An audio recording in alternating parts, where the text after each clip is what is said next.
Geekscapists, how are you? I'm Jonathan London, your host. And if this is your first Geekscape, well, strap yourselves in for some pop culture talk. This one's going to be a Shazam Fury of the Gods special. So you do not have to have heard any Geekscapes before this to know what is going on. We're not like a long-running comic book, all right, where we have a ton of spin-offs and specials and stuff. I mean, we do, but you do not need to have heard any of those other Geekscapes to know what's going on. You probably should have watched Shazam Fury of the Gods, though, because this is the special where we're going to talk all about it. There's going to be tons of spoilers. We're going to be getting into the nitty gritty about what is going on before this movie, maybe after this movie. Not so fast on those James Gunn is going to reset the entire DC Entertainment Universe opinions. Not so fast there. This movie has a lot of, maybe it has a lot of context of what we're going to get in the future of the DC films. So if you were thinking maybe I skip Shazam 2, because what's the point? I saw that opinion a lot online. What's the point of going to see Shazam 2? It's not going to matter. Everything's going to get wiped clean and they're going to restart everything. Not so fast on that stuff. I would say if you enjoyed that first Shazam, watch this movie. It's not too different. Maybe you'll have fun with it. And we're going to talk all about it on the special. If you enjoy comics, I cannot tell you how much I've been enjoying doing Geekscape. The Tony Fleece episode last week on the feed, you got to go listen to that one if you love comics. He talks about creating Stray Dogs with our friend Tony Rodriguez, and that's an amazing indie comic. And then this new one that he's got with Tim Seeley, Local Man. My bad, it's Local Man. That's a great comic. I loved talking to Tony about his process of writing and creating and drawing and how he got into comics. A lot of comics talk. And you're actually going to get a second Geekscape this week. I'm going to sit down with the directors of this brand new pinball movie that they talked about on the brand new Geekscape Games show here on the Geekscape network. It's not a brand new Geekscape video game podcast. It's just renamed. Okay, we have a renamed Geekscape Games. And they talked about this brand new movie that's out. I think it's on, I think you can find it on VOD now. It's all about pinball. Did you know that it was outlawed for decades in New York City, and then Chicago and Los Angeles? Every major city had pinball outlawed as a tool for gambling. They wanted to crack down in the 30s on crime, so they outlawed gambling. They thought it was like a roulette table somewhere that it would only exist in like a crime den. So until the 70s, pinball was outlawed in a lot of American cities. And I went and saw this film at film festivals last year about the overturning of that story and really the champion of pinball. And it's an amazing story. I was like, I'm going to see it because it's a game and it's Geekscape, and I'll probably want to tell the Geekscapers about it. I loved the movie so much, and it's out now on VOD. I love the movie so much. I invited the directors on to talk about it. They're going to be my guests later this week. They're going to be my guests tomorrow. So subscribe to the feed, share it with your friends and all that. But for now, we're going to be talking Zach Levi's newest Shazam movie, Shazam Fury of the Gods. So if you haven't seen it, there's your last chance. There's going to be spoilers. I'm going to play the intro, and then right after the intro, the spoilers are going to start quick. And I'm going to be here with my friend Ian, who's the local Geekscape Mr. Mind. He's a little bigger than Mr. Mind. But we'll be right back. We're going to talk Shazam. So your last chance to avoid the spoilers begins now.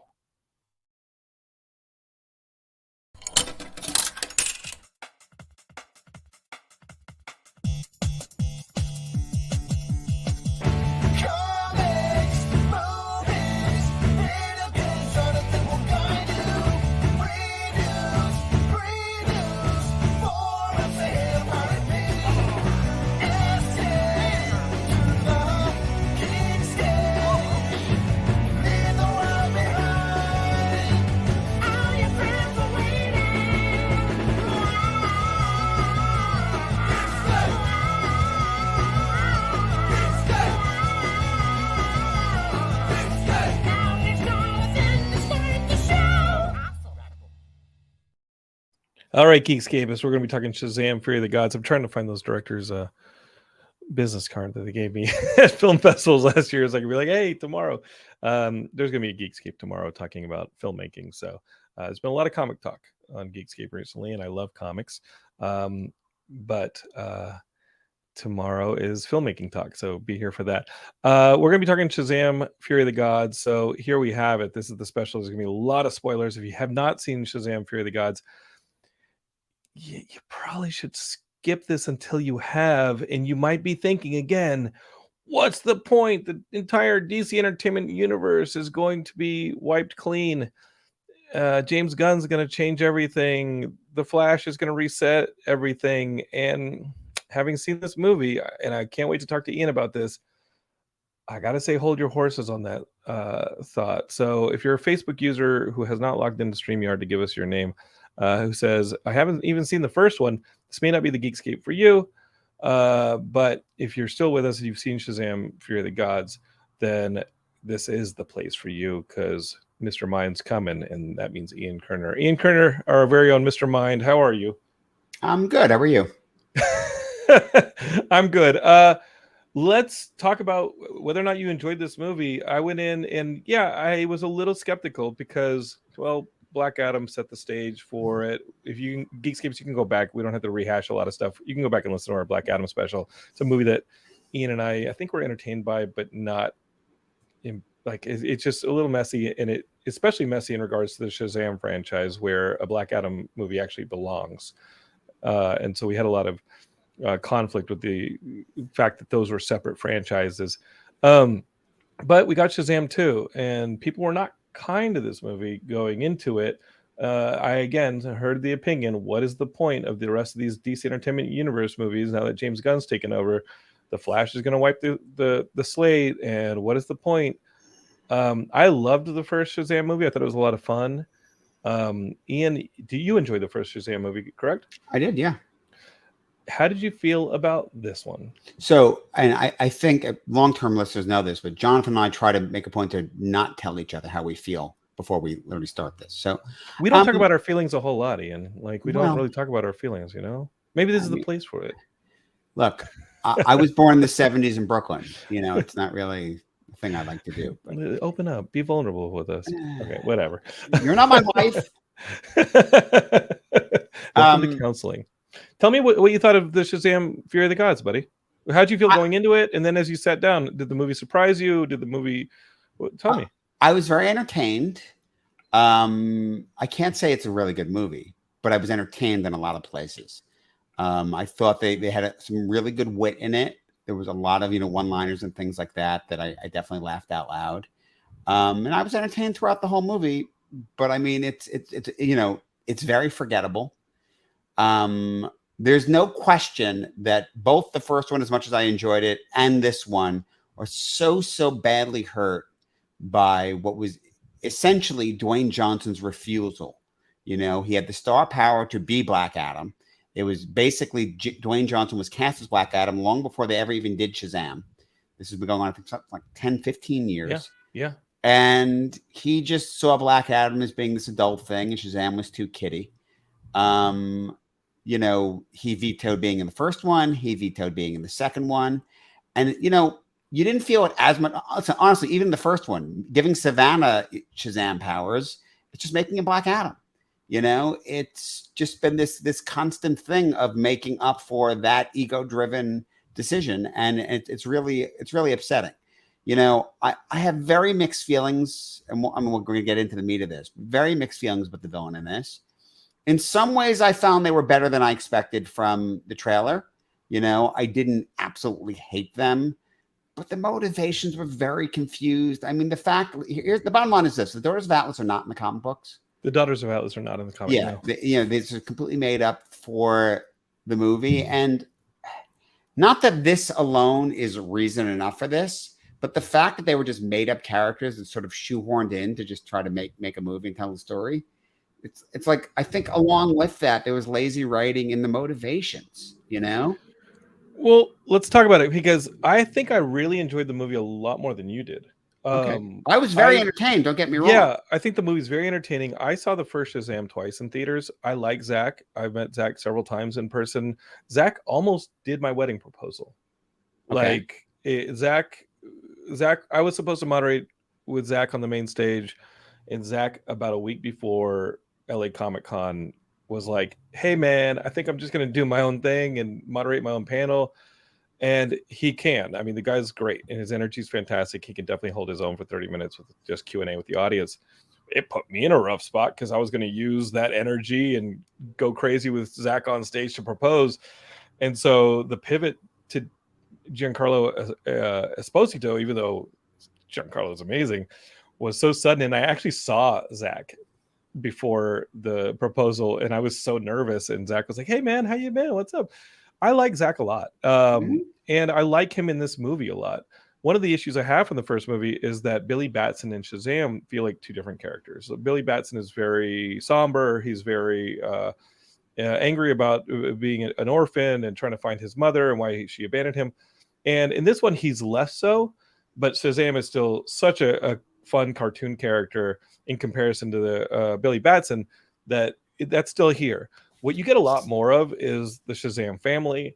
I think that they had some fun motivations. I like the interaction. I want to address something you just said real quick. Yeah. Okay. Because that was one of my problems with this movie was I felt this less in the first movie because of the age of Billy Batson. Sure. And in this one, I felt Billy Batson seemed he's on the verge of 18 and seemed actually pretty mature. But then when Zach's on screen, he's playing him still like Billy Batson's 12 years old. And it's the same issue I had with the first movie is that these do not seem like the same character. And I don't know how you fix that because it's sort of like Zach is just I'm going to act like I'm just going to have fun. Kid, I'm just going to act like a big kid, but but at this point, Billy Batson's 18 and trying to think about what the real world looks like because he's going to lose his foster family when he ages out of the system. And so it's a very real issue. And I'm also confused about the amount of time that's gone by because how old is Billy Batson in the first one?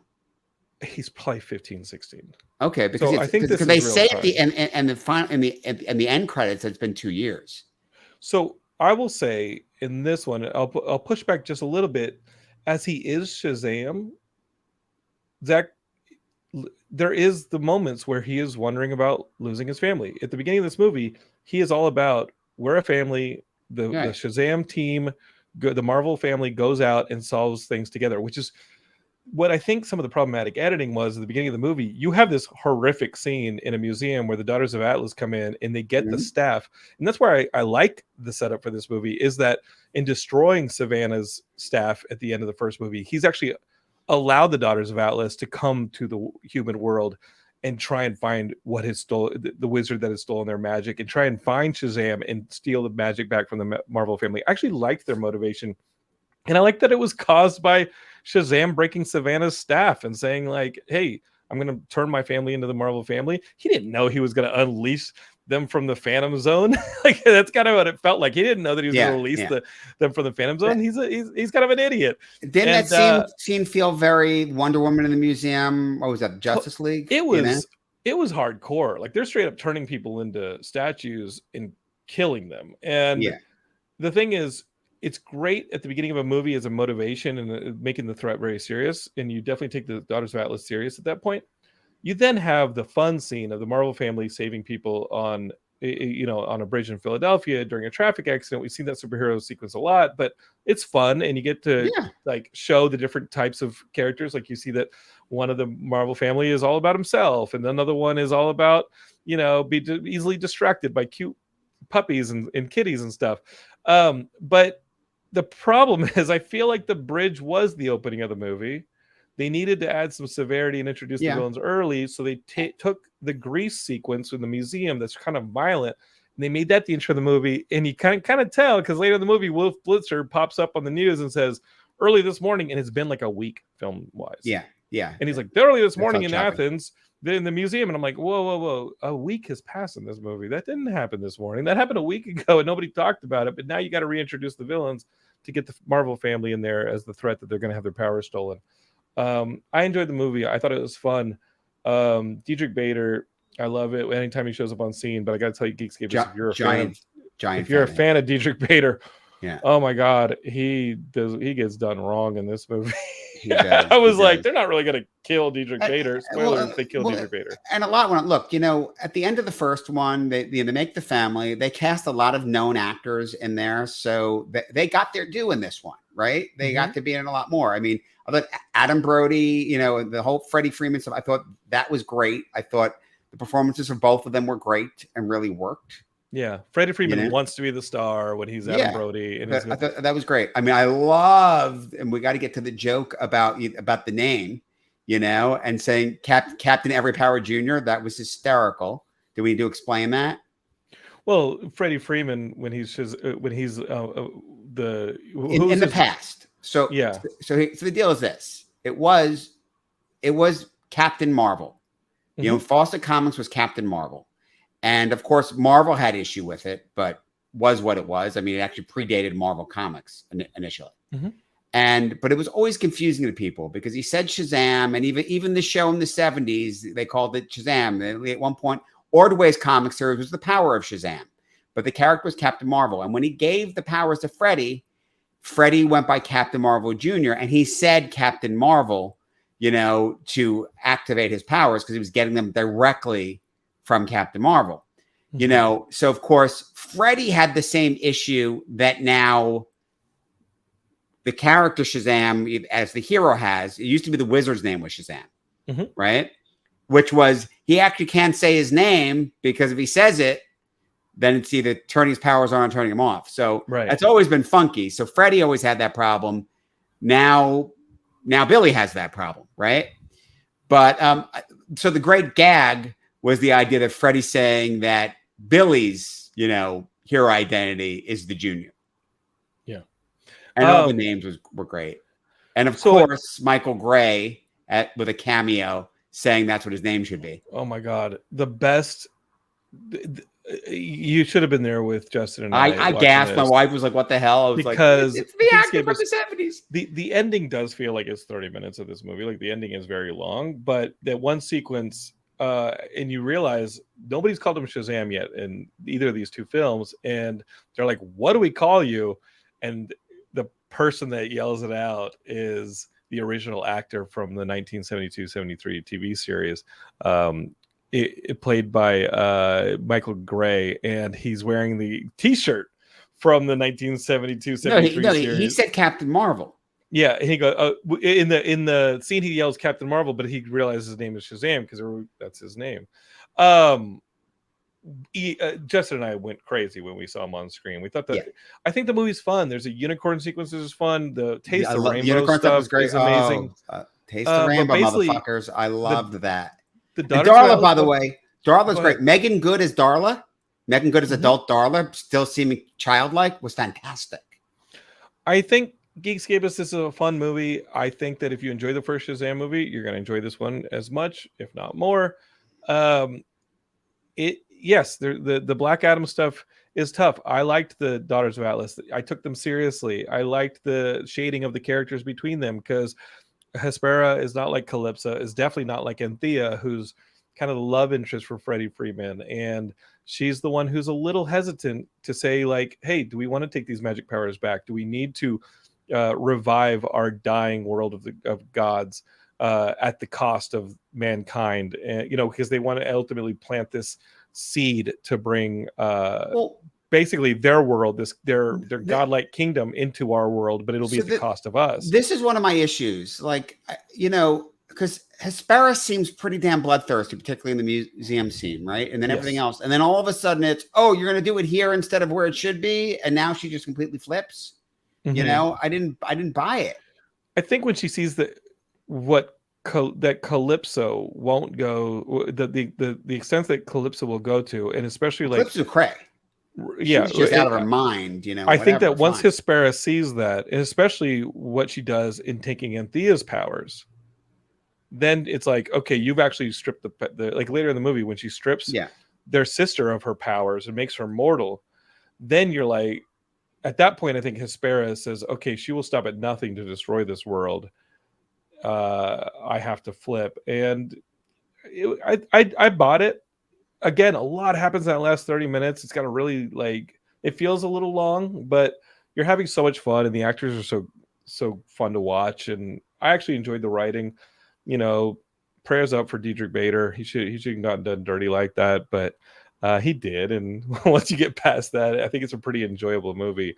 That being said, at any point was I starting to think wait, is the Flash just going to wipe this out? I think it starts telling you pretty early on that what James Gunn is setting up, and he's starting to tell you here with Shazam: Fear of the Gods, is he's going to pick and choose what works in the DC Entertainment universe. I've told you that before. We've been saying that. I've been saying that all along. Listen, if this is your first Geekscape, you've not heard Ian say that. All right, so I'm just playing like this made your first one. I'm pointing out that I did. Yeah, you were saying, how can you do this? Because he can. They can pick and choose whatever they want. Look, clearly, I mean, this is what we know. We know that the Amanda Waller show is going to continue the Suicide Squad through line. It's just going to be that show instead of or before a Peacemaker season 2. That was announced for sure. Yeah. But you're going to see some of these characters. Odds are that first after credit, the mid-credit scene is indicative that things are going to stick around. I don't read in that Gal Gadot is Wonder Woman. Listen, I suspected she was in this movie because even after the Patty Jenkins stuff, they never went and said that she's not still Wonder Woman. Right. They didn't do what Henry Cavill. Exactly. They specifically didn't do that. And that was saying to me, I expect, and having heard that she's been cut out of Flash, I expected her here. And Geekscape is we just spoiled it for you in a big way. Gal Gadot's Wonder Woman is at the end of this movie, and she's great. And they mess with you halfway through the movie by having a dream sequence with Shazam, where Billy Batson, who has a crush on Diana, wants to meet Diana. That's a running joke throughout the whole movie. Is in a dream, and has a date with Diana. And when he finally sees her and she steps in the light, you don't realize it's a dream initially. It felt like a dream from the beginning. To me also, but I'm just saying, But I thought Digimon Hunsu in The Wizard, even though he was so stern and serious in the first movie, great. In this one, he's just having so much fun, and he had a lot more to do. Family now. Yeah. I loved him. I thought it was great in this. He was a highlight of the film for me, and another reason I really enjoyed this movie. And there's a bunch of little Easter eggs. You know, Darla calling the cat Tawny. Okay, it's a great explain that Easter one egg. To us, Ian. Tawny the tiger. You know, in the classic, you know, was one of a companion of Shazam. So here's the thing. One of the things I was disappointed by, which they kind of touched on, but you saw all these different worlds they have access to. Played with a little bit going through the doors, but they really didn't go that deep. Yeah, they didn't go that deep on it. We didn't really get into that, which I thought that was, you know, a waste not to have explored that more, not to have the threat come directly from one of those worlds. Sure. And this is my thing is, you know, I enjoyed the movie, but even the setup of Mr. Mind and Savannah at the end for a potential third one, like one of those, you know, you saw the alligator people, you know, which obviously they're a big deal. Sobok, all that stuff is a big deal from the comics. And you didn't do it here. And to me, it was a waste. If you couldn't get Black Adam, you should have done that, you know, and they didn't. Because that's the thing. Look, the Black Adam story should have been, you know, the idea that you saw a little bit in the Black Adam movie is that, you know, Black Adam was the Shazam thousands of years ago, but he's bitter at having been, you know, at one point he was cut off or whatever else. So, and that's the Black Adam villain story that, you know, you don't get. And it arguably is or could have been, you know, if things had been different and Dwayne Johnson hadn't vetoed being in Shazam, you know, I think we would have gotten this very different story, different, you know, somewhat different origin for Black Adam. I think I envision a story where Black Adam is reanimated but doesn't have his powers initially, and he's looking to get him back from Billy, that kind of thing. Sure. And ultimately you get a sort of redemption arc with him. Honestly, the right way to do that would have been over more than one movie, okay, to then spin him off into his own, you know? And I think, listen, clearly we see the box office, you know, for both. But I think had they done that from the get-go, they would have had a much healthier franchise. It's really disappointing. I agree. Again, like Geekscape, you can go back and listen to the Black Adam special I did with Ian, and they left so much on the table. Especially, I thought the treatment of the JSA or the treatment of Hawkman for me it felt mixed and muddied. But the most ridiculous thing was literally here he is in the present with exactly the same powers as Shazam, with the same look except for a different color. And there's not even a single mention, nothing. Mm-hmm. It was ridiculous. Mm-hmm. It made no sense.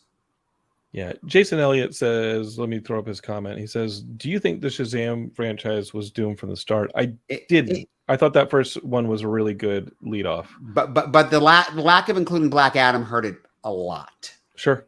Yeah. I mean, it just felt like a no-brainer. And having it, like we've said a million times, he's just the most important Shazam villain. It's sort of like it's his opposite number. And even the idea, he's ancient and bitter, and here's Billy, who's so young and filled with hope. And and basically Billy's everything that the wizard wants.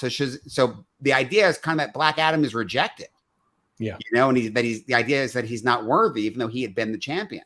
Like it's integral to the story. So basically what they did in the first one is they just made Savannah another Black Adam.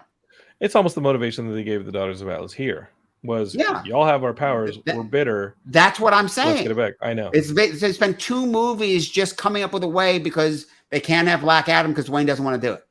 Because Dwayne was such a big star that instead of sacrificing having him in it, they actually sacrificed the whole franchise, the whole storyline. I also do not think it was doomed from the start. I think it was doomed then, right? It was doomed when you got that end credit sequence in the first Shazam, and it wasn't Black Adam. Yes, they did a decent pivot in the first one because generally the movie was good. But honestly, I mean, in looking at this, at the question that was asked, I have to feel that even with that, even if they'd had him as a cameo, it's still like the fact that he wasn't in the first movie and you gave Savannah the powers, all that right there was a pivot that never should have happened. So in that sense, kind of, yeah. I mean, they did the first movie did decently because there was interest in it.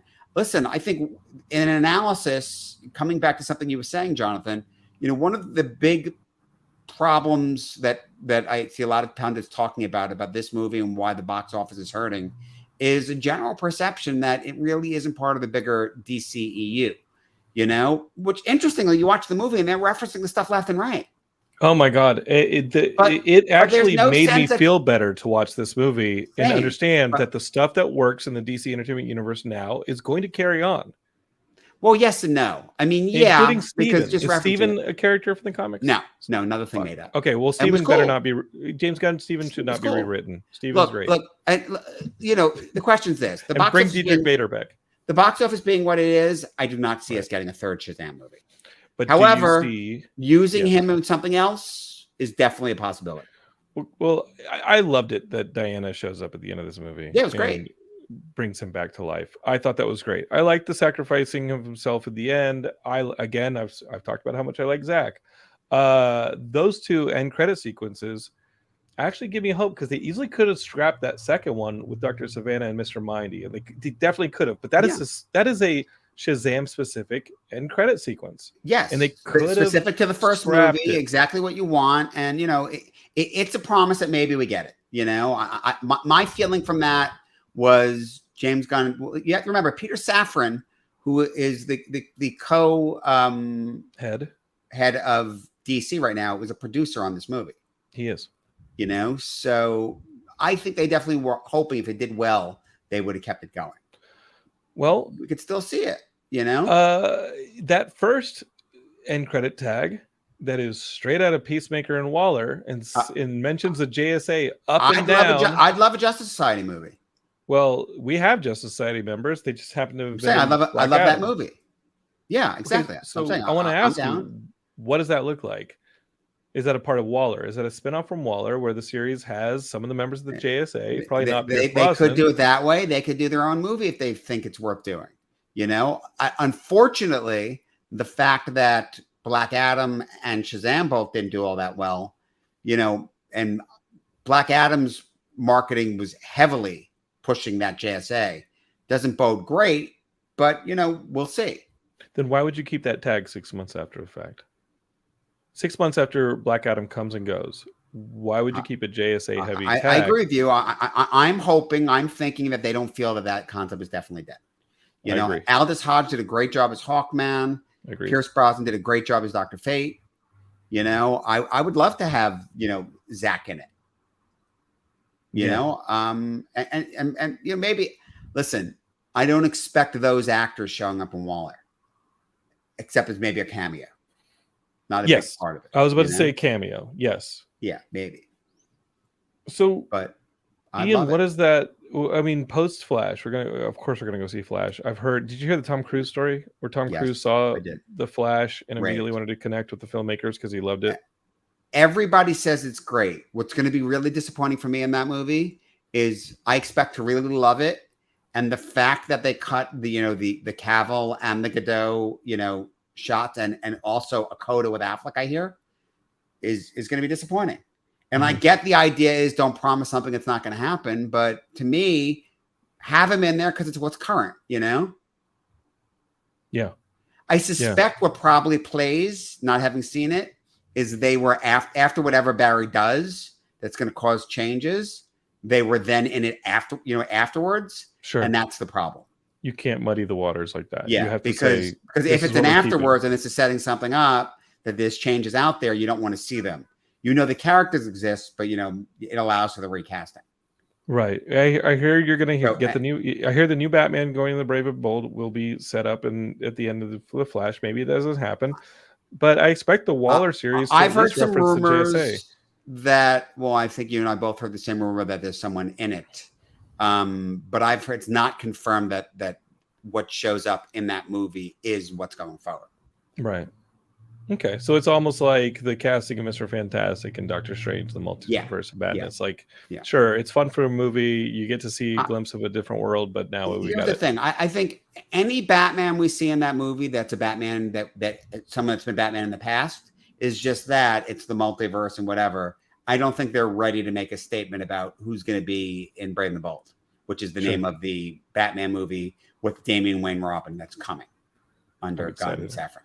What got me the most excited was that Mark Waid run on Batman versus Robin. Like that was such a great book. Really good. Yeah. So, but going forward, Tomasi's stuff was always great. Yep. Peter Tomasi's stuff was great. Yeah. He really knew how to write that with book. Dick and with Bruce. He writes Damian really well. Okay. I feel like we felt similarly about this movie. The stuff that hurts is the stuff that hurts, but the stuff we can't do anything about. And we kind of looked at the positives, and we enjoyed a pretty enjoyable movie. I was entertained. I'm still struck by the satisfaction that James is going to pick what he wants to keep, in that there's a chance Shazam and clearly Wonder Woman is a part of that coming out of this movie, because I enjoy these actors. I enjoy the storyline. I'd love to see a corner of it kept going forward. And I'd love to see Shazam on the JSA, especially with the JSA actors from Black Adam. I don't think he's going to keep Godot. Honestly, I think she's too expensive. But we'll see. Yeah.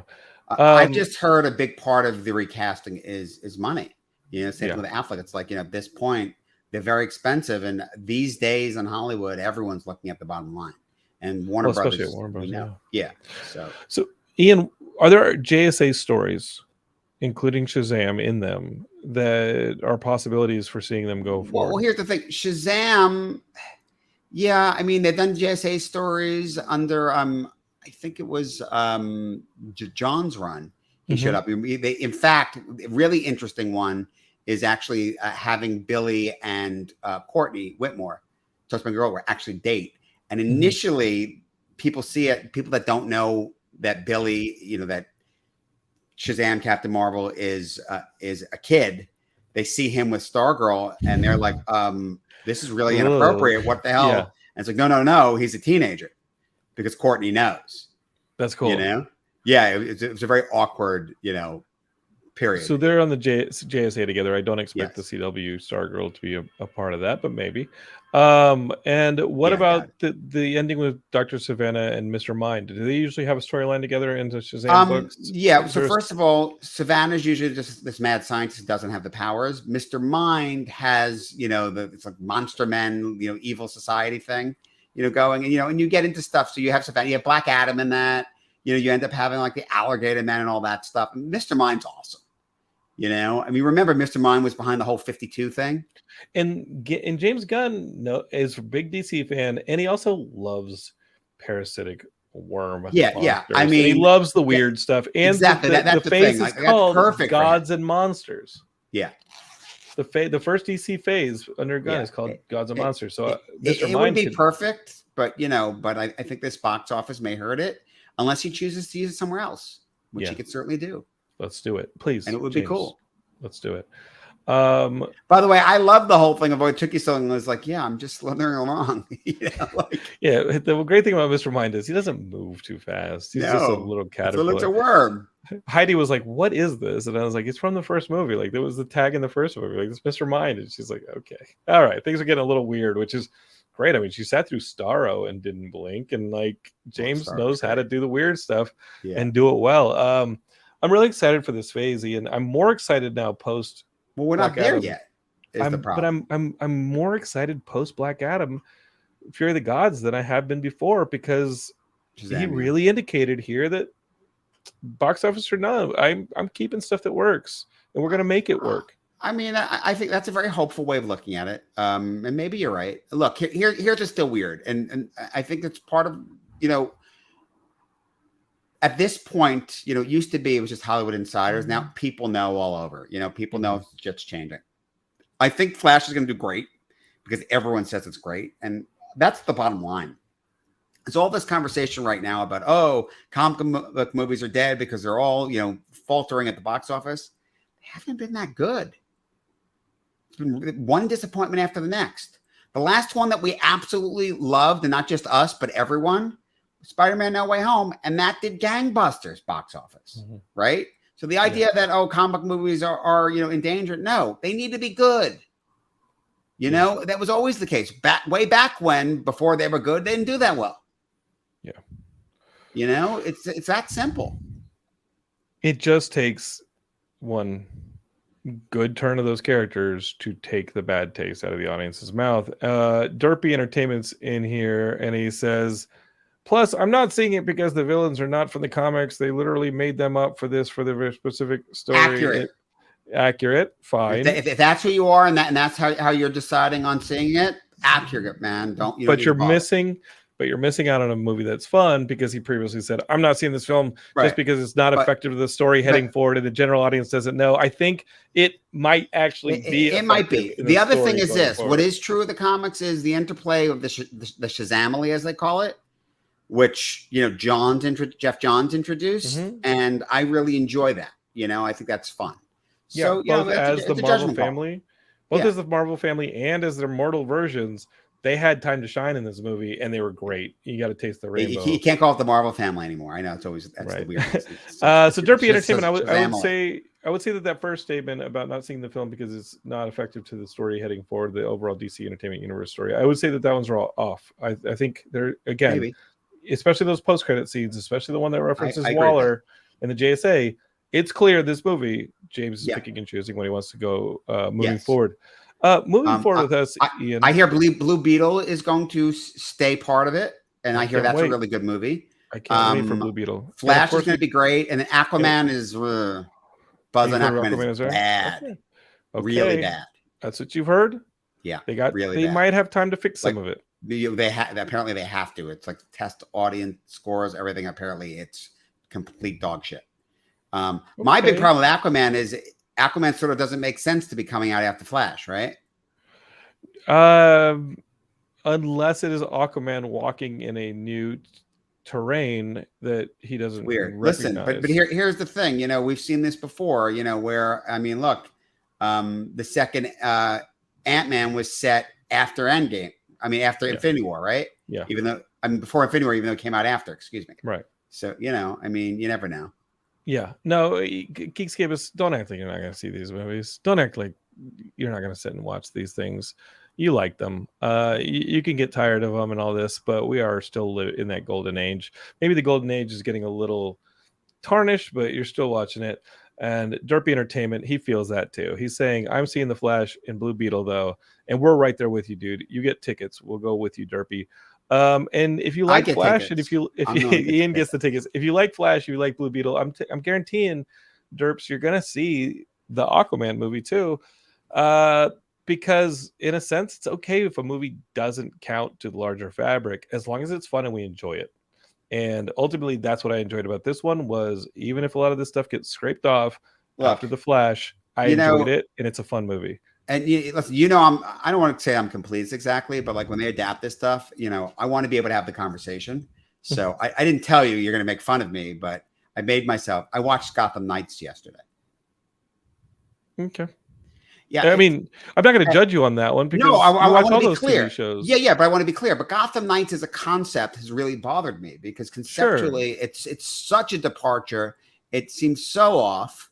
I was like, what? Like, what? I mean, from the get-go, I was like, are they really going to make that? Yeah. I was just absolutely shocked. I mean, I can't imagine there's any way, especially with what's going on at the CW. There's no way that show comes back. But if it's a good story, tell you this story, though, right? Well, I don't love it's all most Elseworlds of it. too. Guns calling it all Elseworlds. But the one thing they did that I thought was interesting, at least, is it's Court of Owls, and they bring a Talon at the end of the pilot. Well, so I was like, there you go. Okay. Test the waters on the Court of Owls stuff. See if it works in another media. So here's where that might get interesting. Is there's no reference at all in the show to Dick Grayson. Sure. But as in Elseworlds, the Talon should be Dick Grayson. Yes. So that might be interesting. And the point is that, as you were saying, it's like, personally, I love the comics. I want to see what they do. I'm always curious. I'm interested. It's an exercise for me. I mean, better stuff I'm going to enjoy more if it's not as good. Jonathan likes to tease me about how much time I have. I'm stretching. I put something on in the background sometimes. I'm still soaking it up, but but I want to be able to have the conversation. I'm not a big fan of people telling me something sucks and they haven't watched it. Yes. It doesn't really work for me. Well, they don't hold a whole lot of water. They're like, oh, it stinks, and it's like, well, you didn't watch it, right? Oh, but I heard, or obviously it stinks. Yeah, but I like to be able to have an informed opinion. I think whatever the Rotten Tomatoes score is on Fury of the Gods is not representative of the quality. It's a 52 right now, according to I agree. That's not representative to me. This is not a 52% movie. This is a movie that we both enjoyed. There's a lot of things about the movie that it's entertaining that it deserves a lot better than that. Ian, what's next for us? What's next for us? Mandalorian's got a couple episodes in the season. Mandalorians, yeah. Yeah. What we got? We don't do Bad Batch. We don't do Bad Batch because I'm like so behind on all that Star Wars behind. stuff. Did you ever even watch like? Yeah, I watched the Clone Wars through like a couple seasons, and it just got away from me. And that's a mistake. Didn't watch Rebels. Go back to that. Yeah, Ian, I don't have the free time you do. On top of that, we're proving it here. We do not have the free time. I think that clearly we have. You play a lot of video games. Do I? Don't you? Heidi, do I play a lot of video games? I don't. I spend most of my time writing. Okay. If I consume too much, I'm not producing enough. So even if the scripts will never be seen or heard by any of y'all, they are being made. Or else I go crazy. The demons in the voices in my head. How would we know the difference? Exercised. You may know one day if some of these see the front of your eyeballs. Otherwise, they were just dreams that I had put on paper. And one day I'll be dead and none the wiser. So it's all good. This is how I'm spending my time. All right, brother. I hope that we can talk again soon because I enjoyed this one, man, and I enjoyed this movie. Well, I mean, so we have Flash in June. Yep. What else? Before that, buddy, we got Guardians. Oh, Guardians looks great. I hope they don't disappoint me again. And before that, we've got Mando season 3. Yes, absolutely. Okay. And then somewhere in there, we got Secret Invasion happening. That's still on. I think Secret Invasion's probably later, July, August. Yeah. They haven't actually said. Pushed. Yeah, they haven't actually exactly. So maybe it's June. Okay. Well, Geekscape, you will definitely hear more of me in a day because they're going to have the directors of this new pinball movie on. So look for that on the feeds. And again, if you want more comic book talk or the last episode I did with Ian, just search the feed for it. We got some great content on there. We've got 16 years of content on there. Ian, dude, thank you so much, dude. Sure. Thanks for making time for this episode. And thanks for giving us your thoughts, dude. You're the encyclopedic knowledge of all comic books here on Geekscape, our very own Mr. Mind. I appreciate you coming and joining us. Calling me a worm? I didn't say that, Geekscape. I didn't say that, but he does crawl and he's fairly slow, but not mentally. He just okay. I'm digging myself a hole. Geekscape for the worm. Stop it. Geekscapes, I love you. That's our special on Shazam, Fury of the Gods. We'll see you here in a bit. Tell your friends to subscribe to Geekscape. Share with your friends. Find us on the socials. Geekscape's on all of them. And enjoy. Till next time, don't hate, create. Peace. Bye.